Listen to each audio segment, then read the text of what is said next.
महाराष्ट्रामध्ये 350च्या वर संरक्षित आणि असंरक्षित असे मोठ्या प्रमाणामध्ये गडकिल्ले आहेत आणि या गडकिल्ल्यामध्येच आमच्या छत्रपती शिवाजी महाराजांचा इतिहास जो आहे शौर्याचा आणि पराक्रमाचा आणि त्यांनी दिलेल्या विचाराचा जो काही भाग आहे तो या गडकिल्ल्याच्या भोवतीच आहे. हे गडकिल्ले राहिले पाहिजे, टिकले पाहिजे, गडकिल्ल्यावर तरुणाई गेली पाहिजे, लोक देखील जाऊन त्याचा इतिहास जो आहे तो बघितला पाहिजे. कारण ही प्रेरणास्थान आहे, स्फूर्तीस्थान आहे.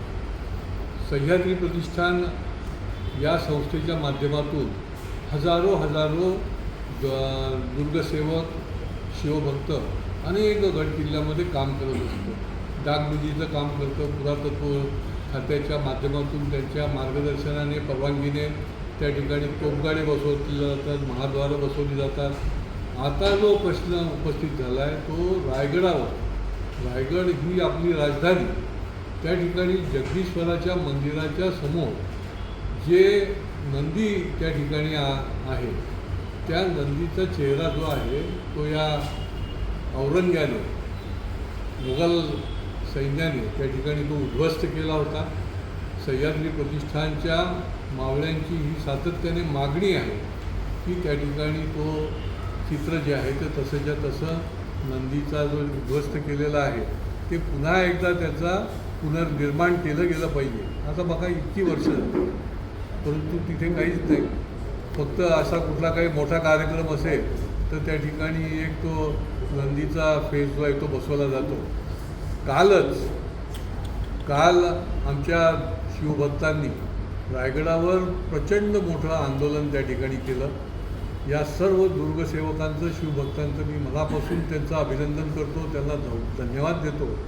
जो शिवभक्त आहे तो राष्ट्रभक्त आहे आणि शेकडोच्या संख्येने त्या ठिकाणी त्यांनी ही मागणी केली की आपण येणाऱ्या काळामध्ये हे जसंच्या तसं नंदीचं मुखवटा जो आहे तो जसाच्या तसा बसवला पाहिजे.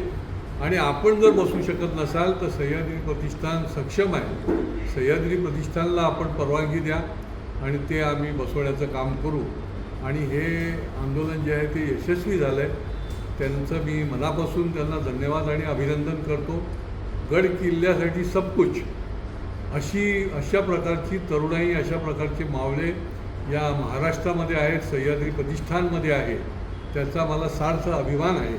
आणि पुढच्या काळामध्ये ही जी मागणी आहे ती पूर्ण केल्याशिवाय आम्ही स्वस्थ बसणार नाही हे देखील या निमित्ताने आमच्या सह्याद्री प्रतिष्ठानने सांगितलेलं आहे आणि त्याच्याकरता देखील आम्ही निश्चित रूपाने कटिबद्ध राहणार आहोत.